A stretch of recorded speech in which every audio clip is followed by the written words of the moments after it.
hoy lo que son las curvas dosis-respuesta, que no es otra cosa que valorar la respuesta de un fármaco de forma gráfica en función de la dosis que administramos. Y hay dos tipos de curvas, como podéis ver en la pantalla.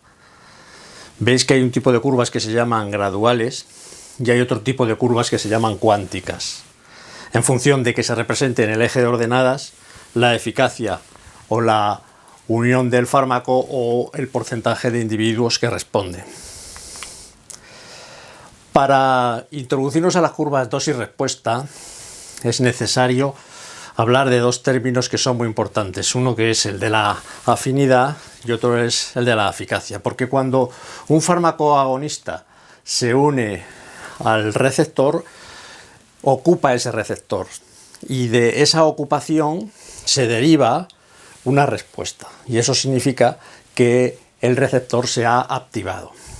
Bien, esa combinación entre el fármaco y el receptor sigue una ley que es la ley de acción de masas, que establece que hay un equilibrio entre el fármaco y el receptor, el fármaco receptor junto con el complejo fármaco receptor.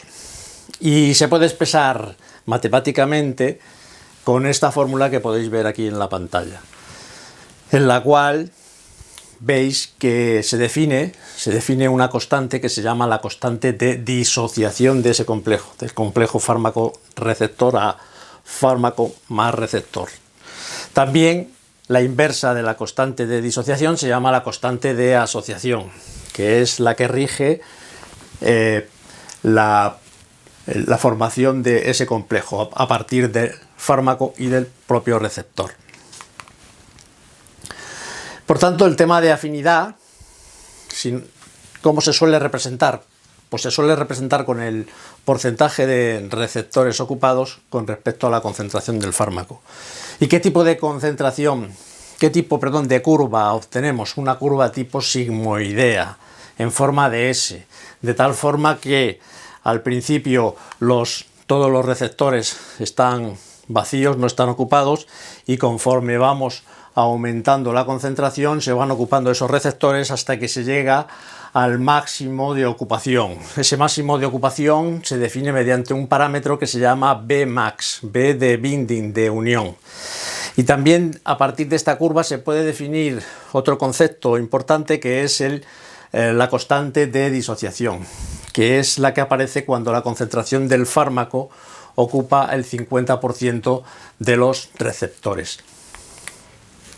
Por lo tanto, si tenemos dos fármacos, un fármaco A y un fármaco B, ¿cuál es el que tendrá más afinidad? Pues tendrá más afinidad el que tenga la constante de disociación más baja, el que se disocie menos del complejo, pues ese tendrá mayor afinidad por su receptor. En este caso sería el fármaco A el que tuviera más afinidad por ese receptor. También, si esto lo expresamos en forma de concentración o de dosis que hay que administrar del fármaco, se define otro concepto importante que se llama potencia. La potencia está relacionada con la concentración eficaz 50 o con la dosis eficaz 50, de tal forma que a menor dosis, mayor potencia. No se debe confundir potencia con eficacia, porque muchas veces se habla indistintamente de que este fármaco es más potente, refiriéndose a que es más eficaz. Y son dos términos totalmente diferentes. Por tanto, potencia se refiere a los miligramos de fármaco que hay que administrar, y es más potente el fármaco cuanto menos miligramos administramos.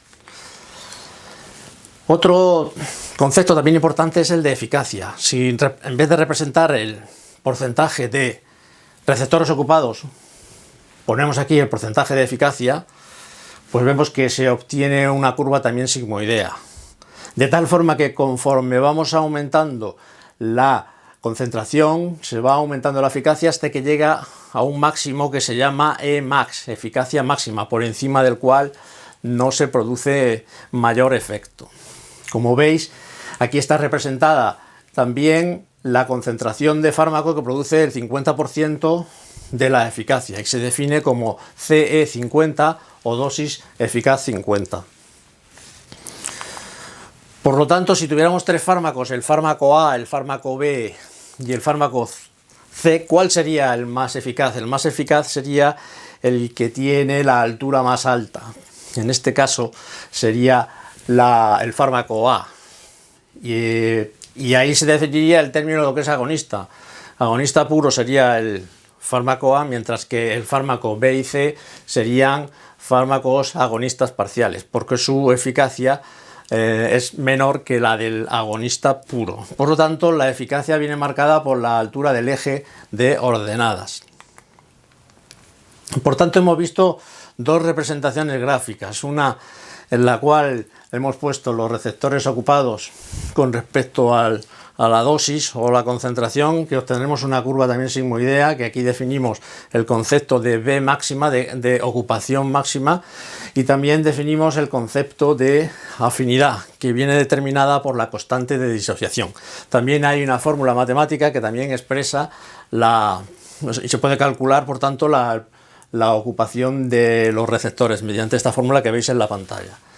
Por otro lado, también tendríamos, si representamos la eficacia frente a la concentración, vemos que también obtenemos el mismo tipo de curva y definimos dos parámetros, uno que se llama la eficacia máxima y otro que se llama la concentración eficaz 50, que determina, por tanto, la potencia. Así tenemos que, si nos vamos hacia la derecha de la curva, pues va aumentando la eficacia máxima, y si nos vamos hacia la izquierda, hacia el eje de ordenadas, vemos que tanto van aumentando la potencia y la afinidad. Podríamos suponer que estas dos curvas, la curva de ocupación y la curva de eficacia, podrían superponerse, ¿no? Eso es lo que la situación esperada es, que la eficacia máxima se logre cuando mayor número de ocupación exista de los receptores. Pero eso sería la situación lógica, pensarla, pero sí que se ha visto que en muchos casos no se produce ese tipo de superposición, sino que hay una curva que se adelanta, que es la curva de la eficacia, se adelanta a la de ocupación, y eso está indicando, como veis aquí, que aquí con un 50% de ocupación se obtiene la eficacia máxima. ¿Y eso qué quiere decir? Que no se ocupan todos los receptores. Y eso dio lugar al concepto que se llama de receptores de reserva. ¿Qué teorías hay sobre los receptores los receptores de reserva? Pues hay varias teorías. Una dice que la respuesta iniciada por una acción de la unión al ligando persiste durante más tiempo. Así que un fármaco se une a su receptor y amplifica la respuesta, con lo cual solamente con muy poco receptor, con muy poca ocupación del receptor, se produce una respuesta mucho más amplificada. En la segunda teoría dice que existen componentes celulares diferentes a los receptores que limitan la ocupación del receptor, y luego hay otra teoría que dice que es una forma que tiene el organismo de ahorrar ligando. Introducimos aquí el concepto de antagonista porque ahora vamos a ver las curvas que están juntas, las curvas de agonistas con antagonistas. ¿Qué es un antagonista? Pues es un fármaco que se une al receptor porque tiene afinidad por él, pero de ahí no se deriva ninguna respuesta. Si hay dos tipos de antagonistas, unos que son competitivos y otros que son no competitivos. Los antagonistas competitivos los explico de esta forma. Imagínate que tuvieras la primera situación con un fármaco agonista que está ocupando 4 de los 6 receptores, con lo cual podríamos definir que tiene una eficacia de 4 sobre 6, un 66%. Y ahora le vamos a añadir un fármaco antagonista. Vamos a añadirle, en este caso, 4 moléculas de fármaco antagonista. ¿Qué van a hacer esas 4 moléculas? Van a competir, primero van a ocupar esos receptores que están vacíos y van a competir con los otros receptores que veis allí, que los receptores que están ocupados por el fármaco agonista. De tal forma que se producirán esos fenómenos de desplazamiento. El antagonista desplazará al agonista y la eficacia me bajará ahora mismo de 2 2 sobre 6 me bajará por tanto a un 33%. Si esto lo haces de forma gráfica, te das cuenta de que la eficacia me disminuye desde el 60 al 33%. Y si os dais cuenta, la curva se desplaza hacia la derecha, manteniendo siempre las 4 moléculas que hay de fármaco agonista. Por lo tanto, cuando yo añado un antagonista a un fármaco agonista, lo que se va a producir es un desplazamiento de la curva de fármaco agonista-antagonista hacia la derecha.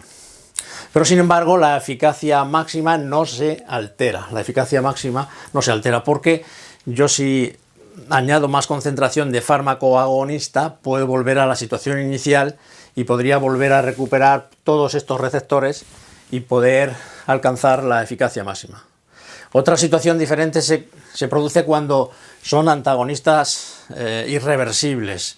En este caso, imaginaros la situación que tenemos en que están ocupados los 6 receptores y añadimos el fármaco, 3 moléculas de fármaco antagonista irreversible. Eso quiere decir que se fija mucho al receptor, es una unión muy fuerte y que esto va a hacer que desplace al fármaco agonista, y por otro lado lo que va a hacer es que no se va a poder, la eficacia máxima va a disminuir. Como veis aquí, la eficacia máxima disminuye debido a que esos receptores que ya están ocupados no se van a poder desplazar si yo aumento la concentración del fármaco agonista. Por lo tanto, cuando yo añado un antagonista irreversible, ¿qué es lo que se produce? Se produce una disminución del efecto máximo, mientras que la concentración efectiva 50 se mantiene igual, no se modifica. Otra situación importante es cuando tenemos un agonista puro con un agonista parcial.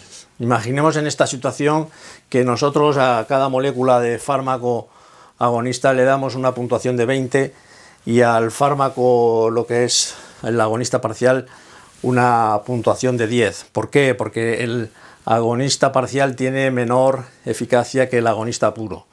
Imaginemos ahora esta situación y en la que existe una baja concentración del agonista puro. Como veis aquí, esta es la curva azul, es la del agonista, y en esta zona nos estamos moviendo.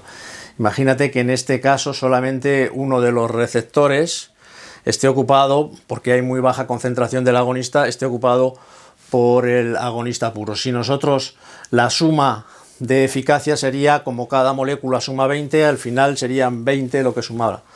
Si añadimos un fármaco agonista parcial, ¿qué va a ocurrir? Que este fármaco agonista parcial va a ocupar esos receptores que están vacíos, como veis aquí, y además va a sumar también eficacia. Como su eficacia es de 10 y son dos moléculas agonistas, al final sumarán 40. Quiere decir esto que cuando yo añado un agonista parcial a concentraciones bajas de agonista puro, me aumenta la eficacia, como veis aquí, de 20 a 40. Sin embargo, cuando la concentración es alta, la concentración del agonista es alta, imagínate ahora esta situación en la cual están ocupados todos los receptores porque hay una alta concentración de agonista. Si yo añado un agonista parcial, añado 2 moléculas de agonista parcial, esas 2 moléculas me van a desplazar a las 2 moléculas de agonista puro, y si aquí la eficacia era 20 por 5, el 100%, al ocupar esas 2 moléculas con un 10 y un 10%, veis que la eficacia me va a bajar desde un 100 a un 80%. Como veis, ese tipo de curva así que forma como una aspa.